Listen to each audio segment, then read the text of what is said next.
So there's another edition of the Heel to the Face podcast coming your way. And Brandon, I'll ask you this question. Who is Barry Scott and who is Keith David? Barry Scott, Keith David, put those names in your mind as we hit to our open. The Heel to the Face podcast starts right now. So silence your cell phones, hold your applause, and tune into the truth. Oh, you didn't know? Your ass better call somebody. Getting beat up by 9 guys at Syracuse, to me, there's not a whole lot of shame in. From the 315 to the world, this is the Heel to Face podcast. The cream of the crop! Wow, man, freaked out! Follow the show on Twitter and Instagram at Heel to the Face. I said, are you ready?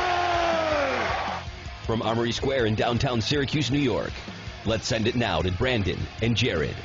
Bad luck seems to be my middle name. They might as well tag me up with my buddies from Syracuse.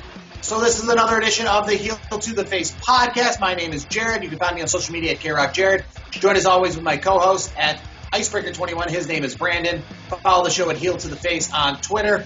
And right before I open, I asked Brandon, who is Keith David and who is Barry Scott? Brandon, do you have an answer for me? I know who Keith David is. Keith David played in the movie Platoon. He's been in a ton of movies over the years. I actually, one of my good friends locally, he's a local, I would consider him a local celebrity. He's like the strongest man in Syracuse. I went to high school with him. Wyatt, Big Wyatt. He actually was in a movie with not only Keith David, or David Keith, Keith David. And then he was also in with Tom Berenger as well. So a couple names there. So I know Keith David's work.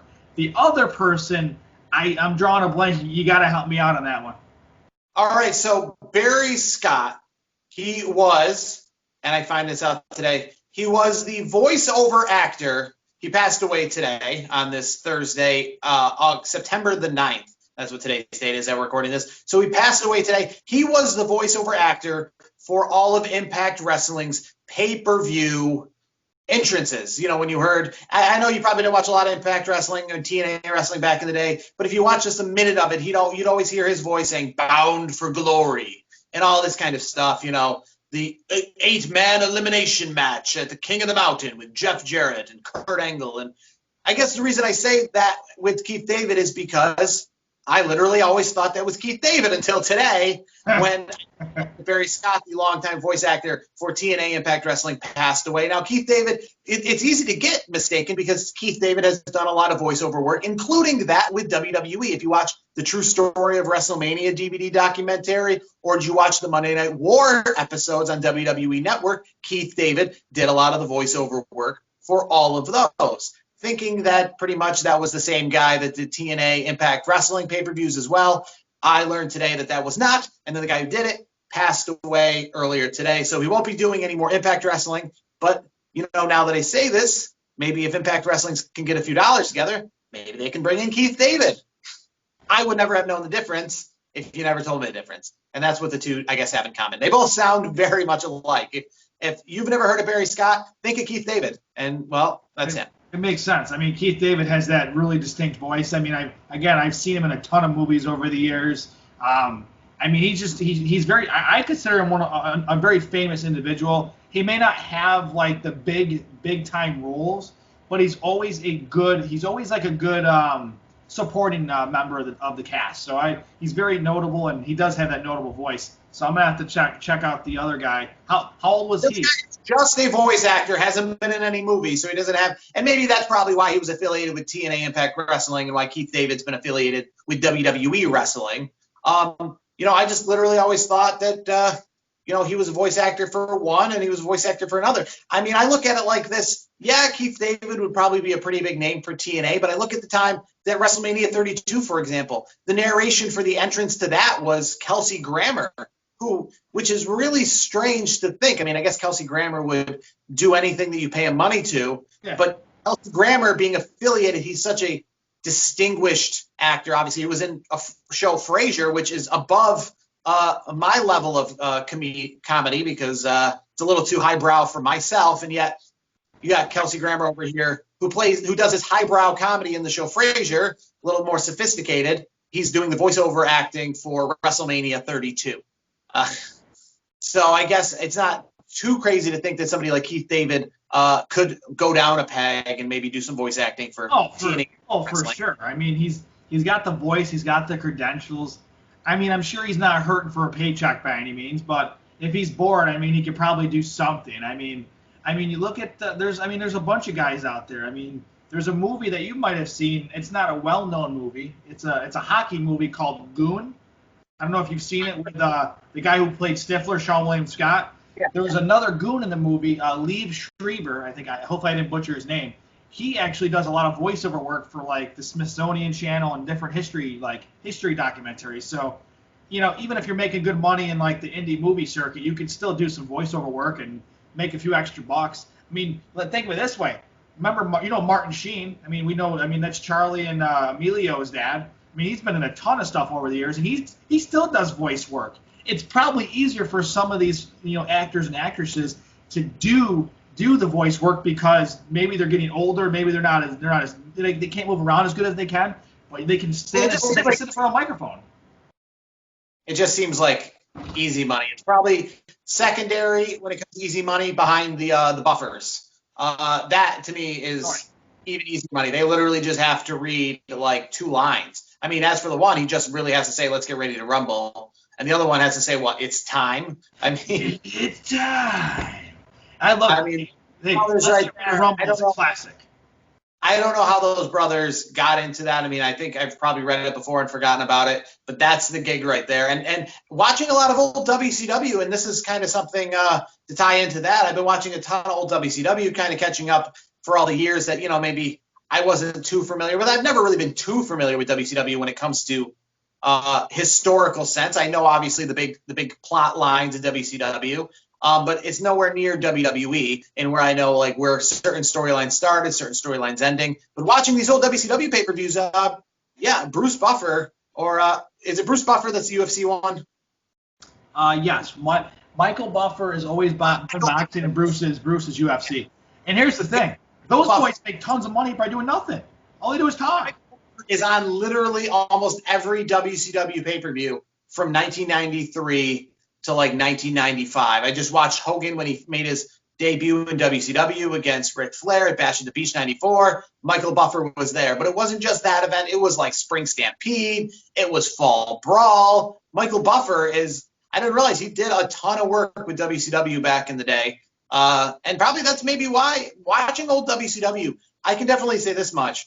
WCW, I can fully understand if I was a wrestling fan, why I would have been maybe more of a fan of WCW than WWE, because I'm watching WCW in 1994, and I'm watching it when you have Ric Flair, Ricky the Dragon Steamboat, you got stunning Steve Austin, you got a brutal Chicago street fight at Spring Stampede I saw with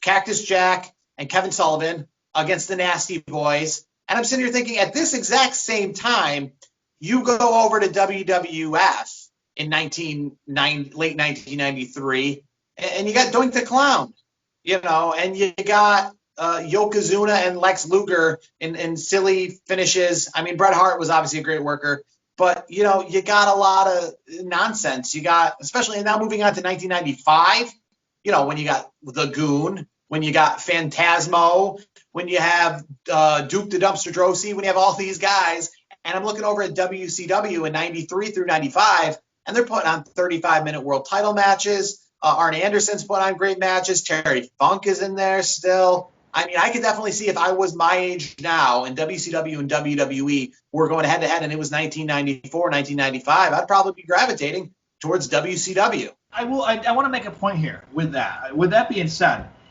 I mean, I'm 30 years old myself, and I really became a fan of wrestling probably about 97, 98 is where I started watching. So I was born in the late 80s. So those kids, now adults obviously, that are in their late 30s, early 40s, I know a lot of fans that were, wrestling fans of that age that watched the WCW for that reason. So, I mean, I always gravitated towards WWE because when I started watching as a wrestling fan growing up, that was when like the Attitude Era was in full effect. You had DX. That's where I was. But I know I had friends that are older than me that are like, yeah, man, I used to watch WCW because you had Flair, you had Steamboat, you had all these big names. So I get it. I mean, and here's the thing. I'm with you. If I was in your shoes, in my shoes, and we're going back to 1993, and we're 30 in our 30s, early 30s, watching this, I'd probably gravitate towards it as well because again, I'm gonna watch Ricky the Dragon Steamboat and Ric Flair versus Doink the Clown. I'm just saying. Yeah. I will say WWF, if you do go back and watch the old WCW pay-per-views, the one thing WWF had for sure, and it still probably does to this day, and that's the thing in which the reason why, I can say it over and over again, why this current circumstance hurts WWE the most is they had the better production. SummerSlam felt like a bigger event. I know neither of them really had big time stages or big time sets, and WCW ended up getting probably in 1994 and moving on. They started getting some of those big sets. They started to really elaborate with Bash at the Beach and Halloween Havoc and doing all that kind of stuff. But in like 92, 93, WCW still felt kind of Southern wrestling, kind of had the old tinfoil entranceway or the, the stuff you put on your Christmas tree. Yeah. The tinsel. It had like the tassels, like tassels and stuff. Well, WWE felt like putting on a little more of a presentation. They lit up the whole crowd versus keeping things kind of dark and shadowy. So WWF had a good aspect there. But moving back to where we were talking a few minutes ago about Keith David, now Impact Wrestling has announced that they are going to have their Bound for Glory, as they do every year in October, is scheduled for October the 26th. If you haven't seen, Eric Young, about 2 weeks ago, beat Eddie Edwards. He is the new Impact champion. And my question to you is, do you think it would be monumental or pretty big if Impact Wrestling could find a way to get a crowd, and not just, not like 5 people. I mean, like and again, Impact Wrestling, I'm not saying could get a big crowd, but I feel like Impact Wrestling, if they could find a way to get a good crowd for Bound for Glory and or have a crowd, they might be able to have a big crowd and for all intents and purposes because of the demand for it. Do you think that they should really be looking at that hard right now, or do you think they should just obviously be going and following everybody else's leads and not really worrying about that? Or do you think they should be looking at this opportunity of, hey, if we can get a crowd, this might be a big boost? Yeah, I think, honestly, getting a crowd, maybe, a bigger crowd early on, I think would be the way to go if you can. I don't think you want to stay status quo with the WWEs and the AEWs of the world. If you can stand out a little bit and do something different that works, it might give you a better platform going forward. I don't see them taking – I'm not saying I don't see them taking WWE over by any means, but maybe they can get some more eyeballs and get some more people to pay attention to Impact Wrestling because, the wrestling's been decent. I don't watch it all the time. A lot of times I check the results. I'll see the highlights on the internet, and then I'll go from there. But if they do this, I think it's good for business because why would you do the status quo when it obviously hasn't worked already? You're not getting that many. You're not unless you're a diehard wrestling fan like we are.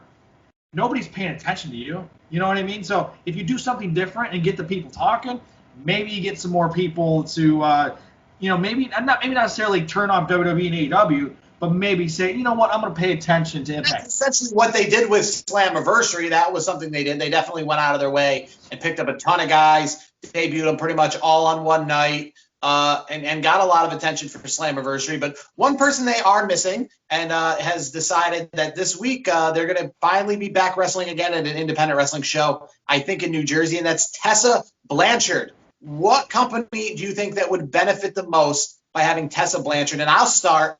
I think Impact Wrestling should mend the fences and try to get her back. I can't disagree with you on that. Obviously she's had a storied history there. But wouldn't it be cool if she went to AEW with Tully, her dad? Yeah. I would say this. I would rule out WWE completely. I don't think WWE is even in the picture, and that's just my opinion. I think WWE, I just kind of put them I kind of file them away. If it's going to be anybody, I think it's AEW, but I agree with you to a point that maybe they could mend the fences with Impact and do that. But I think being with her father could actually make her, because she's done some things that maybe, is very unprofessional. Maybe her dad can, bring her in and kind of, be her father in the business, so to speak, and be like, be there all the time for her. So if she's gonna screw up, he's there to kind of reel her in. You know what I mean? So I think that's what she needs, is her father to kind of, not to put a leash on her, but kind of keep an eye on her, like one eye kind of looking at her like, hey, don't do this, don't be saying this stuff. Let's be a professional, because honestly, I think her credibility is really, taking a hit with how she's dealt with things. I think people don't think too highly of her at this point as a person. And they all know she's talented in the business. We all know that. There's no argument there. But because of the way she handles herself in an unprofessional manner, I think getting her to AEW and having her father, work with her and continue to work with her and keep that eye on her, well, I think it'll build the stock up, so you can buy that stock low on her, so to speak. And then if she transforms herself into a better professional, the talent's there. The sky's the limit if she does that. So we move on to AEW, what you just talked about, Tully and everybody over at AEW, and they had a pay-per-view this past weekend, All Out. We talked about it last week. It didn't have a lot of momentum heading in. There was supposed to be a surprise in the 21-man Casino Battle Royal, and the guy who people thought was going to be in that Battle Royal, he ended up showing up on AEW television, not though until this past Wednesday on Dynamite. It was Matt Sydel who moved over from Impact Wrestling to AEW Wrestling and showed up, surprise. So, you have him. He did flop one time in the ring and did slip, but nothing compares, I guess, to the big mistake of the night, and that belongs to Matt Hardy, who, for all intents and purposes, really got hurt. Many people say that in fact, his wife said he did indeed get a concussion. That almost messed up AEW big time, because of the fact that loser leaves AEW, or at least if Matt Hardy lost, he left AEW, and the referee had to stop the match really early on, pretty much calling him the loser. They had to continue it to keep going because of the storyline, which I don't think, if this storyline was in place, that match would have continued. I feel like if the storyline was just, it was a match, Sammy Guevara versus Matt Hardy, the match would have probably ended. They might have had a rematch later on. But the fact that they had to have Matt Hardy get over to keep the storyline that he doesn't lose to Sammy Guevara, he had to really play hurt in that match. What do you make of Tony Khan's, I guess, decision to keep going with Matt Hardy when he clearly was hurt? I'm going to give him a lot of flack for it, because he's in the football business too. His family owns the Jacksonville Jaguars. And what is that thing that everybody talks about? It's 3 letters, CTE. It's that brain issue with all the impacts, concussions. It's been a big issue for years. It's still very prevalent now. Not everybody's talking about it as much because of COVID and everything, but it's still a prevalent issue in sports, and especially football. So if you know somebody like Matt Hardy, in this case, was injured and should not have continued, the match should have stopped, and they should have come up with something. It's not hard to write in a storyline and say, because of this clause, blah, blah, blah. You come up with some way to make it work so he comes back later, performs, and he's good. Because the thing is, you don't want to put your talent in a position where they could seriously do damage to not only themselves, but the other competitor or competitors in that match. So Tony Khan has been pretty good about a lot of things, but I have to give him flack on this. I think he did the wrong thing here, and you don't want to put somebody's life at risk. Here's the thing: we love wrestling, but we don't want people to put their lives on the line for wrestling. We want to be entertained, but there's a certain cost that you just gotta put a stop on. You can't do that. So again, I wasn't thrilled about it. I didn't see it live, but I was getting updates and texts from people. So I was able to find it online. I saw the video. I'm like, how do you see the video and keep the match going? That to me was just ridiculous. So some other notables from All Out, FTR, they won the tag team championships. Kind of funny this past week on Dynamite when they were talking about who deserves a shot. I think it was Billy Gunn, who they said doesn't deserve a free pass to the front of the line because he is in a second-rate Hall of Fame at another company. Do you agree with FTR that the WWE Hall of Fame is a second-rate Hall of Fame? No, I disagree with them. I think it was a good jab. I think it was a good way to kind of get one over on Billy a little bit, because we we know Billy got in because of who he was with and who he got carried. Let's just be honest. Billy Gunn was a good wrestler. He's always been a good wrestler. Yes. I don't think individually Billy Gunn would get in. No. No, but here's the thing. No, a second-rate Hall of Fame I disagree with. I get the point. So I'm gonna give FTR I'll pass on it. It's fine. I'm just gonna let it blow over because I think it was just part of the whole segment. I'm fine with it. So overall, not really too many memorable moments. I mean, Chris Jericho got thrown in a big pool of what they call mimosa. I really don't think it's mimosa. I would have loved to actually have to taste it to see if they really did fill up like thousands of gallons of champagne and orange juice, which I think was probably just orange tinted water. But yeah, obviously that'd be kind of a waste of real mimosa if they really did that. But more importantly, Jon Moxley retained the belt. In that 21-man Casino Battle Royale, Lance Archer became the new #1 contender by winning the Battle Royal.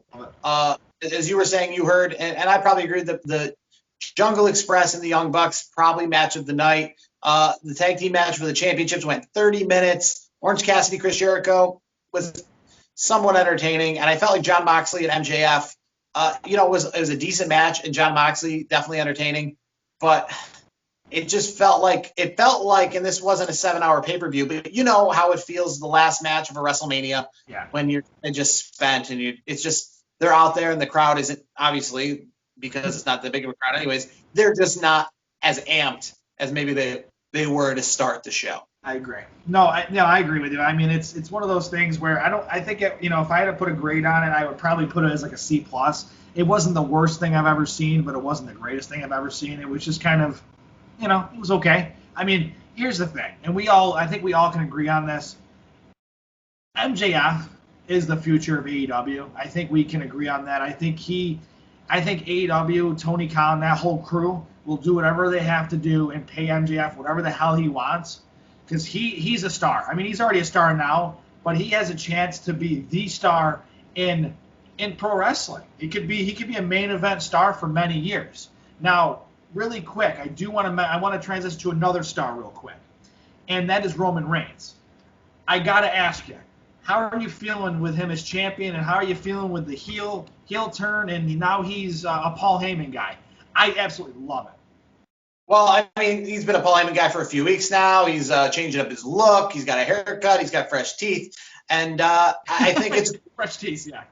I think at Clash of Champions, he is going to destroy Jey Uso. It's cool to see Jey Uso last minute in that 4-way match, get in there, win the 4-way match, become the #1 contender. But I think Jey Uso, no offense to Jey Uso, but this isn't so much a promotion of Jey Uso. This is just a part of Roman Reigns' storyline. Because Jey Uso is a relative of Roman Reigns, and you're trying to build Roman Reigns up, and you're trying to just have him dismantle everything and anything, and you're trying to really push by him facing Jey Uso, that pushes the heel. That pushes there is no alliances. There is no you're on my side. It's me versus everybody. And I think that's really what they're trying to get out of bringing Jey Uso into the picture. Plus, obviously, it saves some opponents for Roman Reigns. He doesn't have to bury Bray Wyatt. He doesn't have to bury Braun Strowman. He can, maybe build back up to that. Obviously, we've got a few more months until Survivor Series. So we can kind of build back up into having somebody whom would be a real threat to his championship and build himself up by, becoming a better heel in the process. Let me ask you this. Do you think this whole thing with Jey Uso is going to turn into maybe a faction I've heard the name, the Bloodline being passed around the internet. Do you see something like that happening, and if this, when this match happens, I think it's going to be a good match. I think Jey Uso is going to showcase his skills with Roman. My thought process is this: Roman's obviously going to win the match. That's not even a question. The question is, do you think you'll see like a handshake and like a like the brotherly thing at the end of the match?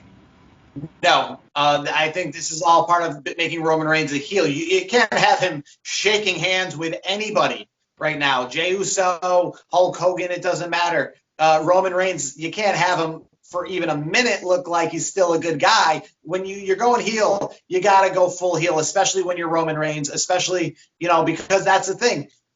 At first, a lot of us were just questioning whether that was just Roman Reigns' maybe he just came back a little bit stronger, maybe he just came back a little bit tougher. he actually, because he's been such a face for so many years, he has to go out of his way to be a heel. He can't have any sort of remorse. He can't have any sort of feelings of apologeticness towards the Usos or any members of his family, Nia Jax or any of these people. He's got to go full out and really show us, no, he's a bad guy, and he's as bad as it gets. I'm gonna say this. Not that I disagree with you by any means, but wouldn't it be cool to get like a Samoan dynasty going? Like getting the whole Samoan family. Like obviously you got Nia Jax involved. I think it would be cool to get like this bloodline thing going with all the Samoan wrestlers. You know, they're all family. I mean, they're all cousins. You know, that would be cool. I think if you had something like that where it still wouldn't make Roman look bad, it would just be like, all right, it's me and my family, because you know he loves his family. Seth Rollins and Buddy Murphy going, yeah. No, I get that, you know, having the heel faction. And I could see that maybe down the line, but I think right now Roman Reigns is so fresh with where he is. And because you have him with Paul Heyman, it kind of puts him out there. Anybody who's with Paul Heyman, for the most part, is a loner. CM Punk with Paul Heyman went out there by himself. True. Brock Lesnar goes out there by himself because Paul Heyman, that's why you have Paul Heyman. If you have a group, then one of them's the speaker, one of them's, you know, the more charismatic one. No, Paul Heyman is your group. You don't even speak for the most part. Let me ask you this, though. Wouldn't it be good to flip the script a little bit? Because we all know this as wrestling fans. Obviously, with CM Punk and Brock Lesnar, wouldn't that be like the ultimate, like, let's swerve a little bit? Because here's the thing. We know Paul Heyman's got his fingers on this Roman Reigns character right now. We know he does. He's got this whole creative thing. So for me, you know how Paul Heyman operates. The guy is a genius when it comes to creative. I've always loved his work as not only as a manager, so to speak, or an advocate, as he likes to call himself, but I've always liked him as the creative. So for me, I think it'd be an ultimate swerve where, yes, he's still this, you know, Roman Reigns is still this badass. He's like the Brock Lesnar guy in the aspect of whooping everybody's ass. But it would be cool to see him have, you know, maybe his cousins, you know, he calls his brothers, so to speak, in this group, in this bloodline. Maybe we see a clash between them, and I don't know, maybe who's on Raw right now? We have the Hurt Business. That's who it was. Maybe we see that someday. I don't know. Well, I would say one way that they could definitely do it, and I don't know if WWE would ever try to do something like this because it was looked so badly upon WCW. But, you know, one way that at the Clash of Champions this could maybe go down is a redo of the finger poke of doom. You know, maybe they could look like they're squaring up.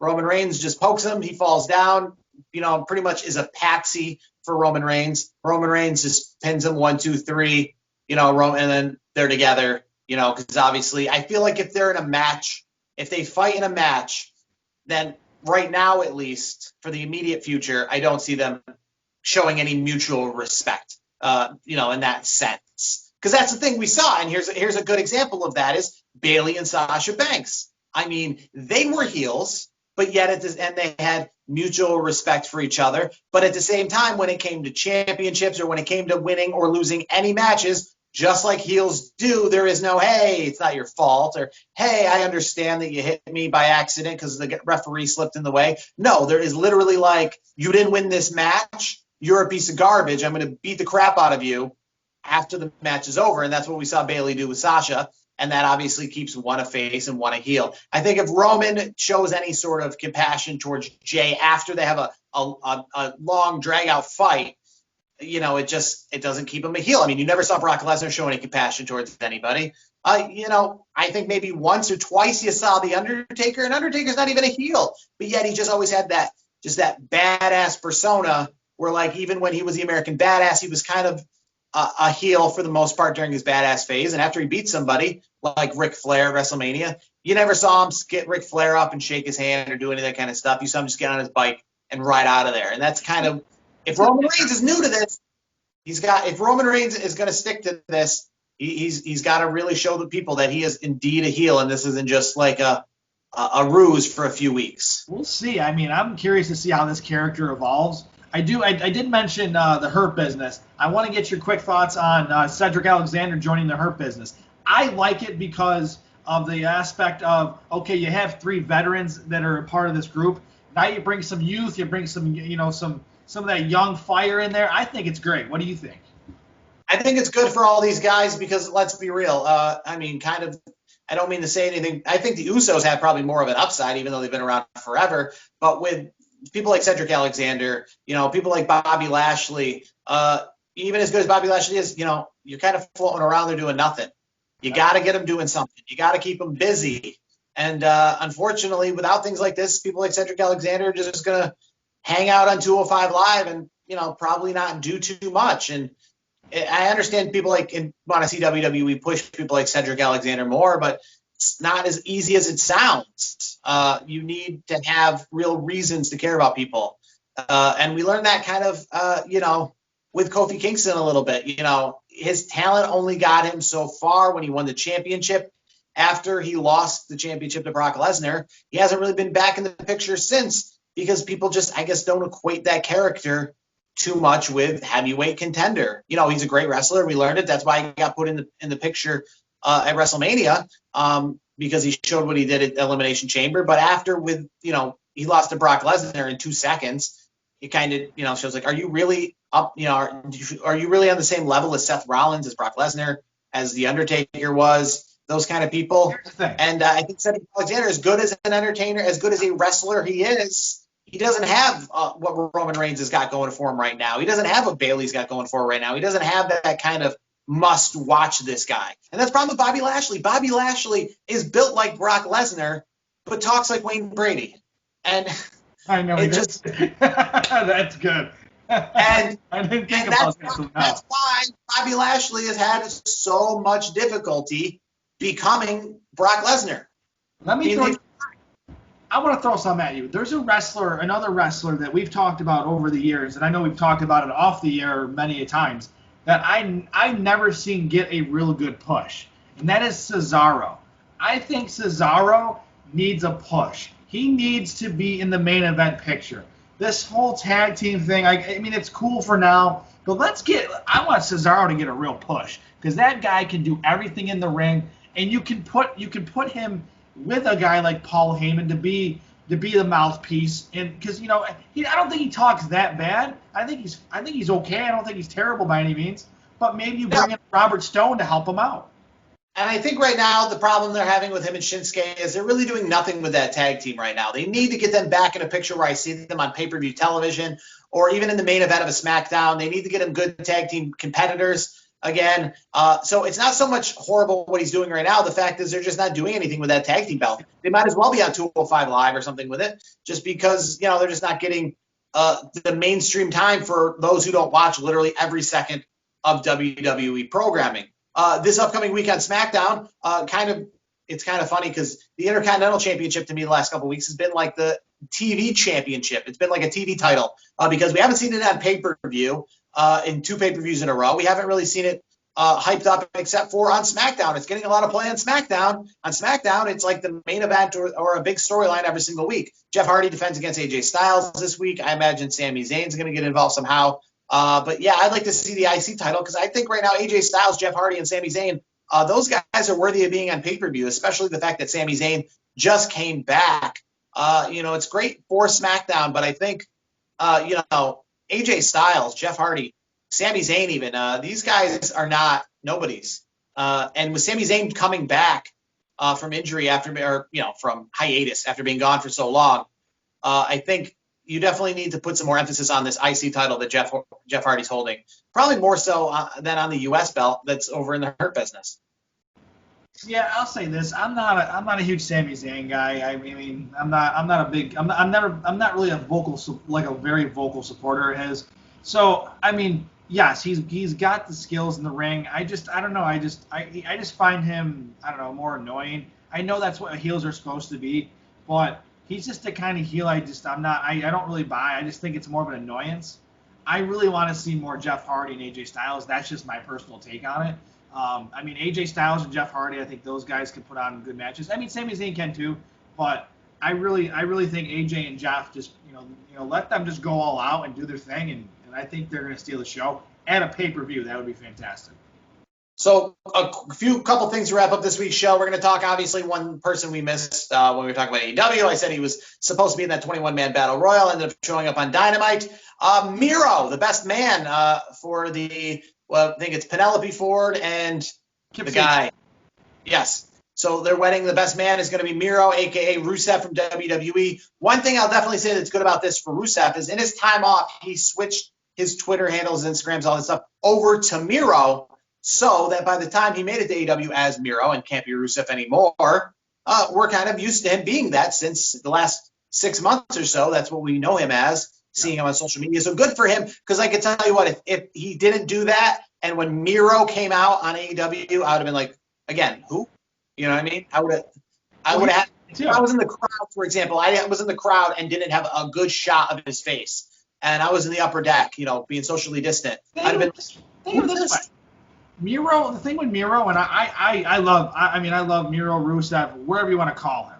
I will say this, the thing that I'm interested in the most is if you go back this whole decade he's been in the business, he's never worked for any other promotion but WWE. He was brought up through the developmental system. He was, he's been WWE, through the, just through the whole product, through the whole system. So that to me, he's never had the independent experience. So I'm curious to see how he's going to do out of the WWE, the grasp of the WWE. I think he'll do fine personally. I'm just curious to see what, how loose is AEW going to let him go. So Finn Balor's now the NXT champion. He beat Adam Cole to kick off the show on NXT Super Tuesday. The ratings for Super Tuesday were down from last week. I guess I can understand that a little bit. The Iron Man match had a lot of press to it. And, obviously the fact that it's going to take up an hour worth of time kind of gets people's eyeballs. It's kind of something unique. Now, a championship match is definitely a big deal, but I just felt like it didn't have the momentum that the first Super Tuesday had, if that gives you any indication for NXT moving to Tuesday nights. But Finn Balor being the NXT champion. Now, Adam Cole, where do you see him going from here? I mean, I think it's inevitable. I think he's going up to the main roster. I mean, I think he's run his course in NXT. I think it's time to run. Era or no? Huh? Say it one more time. Is he going to wait for Disputed Era or no? I think he should. I think they should show up, and I would like to see them maybe show up in a way where they help the roster against Retribution. I think that might be a different angle to go. And then it shows them how powerful those guys are. I mean, Adam Cole on his own could be a singles competitor and a main event star on any show. I'm not worried about that. But I think bringing the whole Undisputed Era would be great. I think you kind of have to. No offense to O'Reilly, Fish, and Roddy. I think those guys are really good.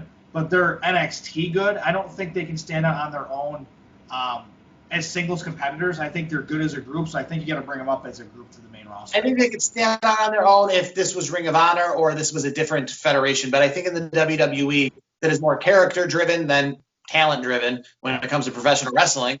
I agree with you there. And I will end this week's show on the tweet of the week. If you haven't seen this tweet, is your guy, Velveteen Dream, poking fun. I don't know if you saw this, but he said, after this past week, he says on his tweet, I don't know word for word, it's not in front of me, but it says he was fuego, and then he said that means fire in Spanish, so fire Velveteen Dream. Well played, Dream, well played, I love it. He was indicating he was on fire, but obviously put the fire before his name, Fire Velveteen Dream. I think he did. It was a play on words. I think he did a great job with that. Well played by Mr. Dream. So that's going to do it for this week's edition of the show. For Brandon Clements at Icebreaker21 on Twitter, myself, Jared at KRock Jared. Most importantly, find the show at Heel to the Face on our podcast formats and on YouTube. Until next week, this has been another edition of the Heel to the Face podcast.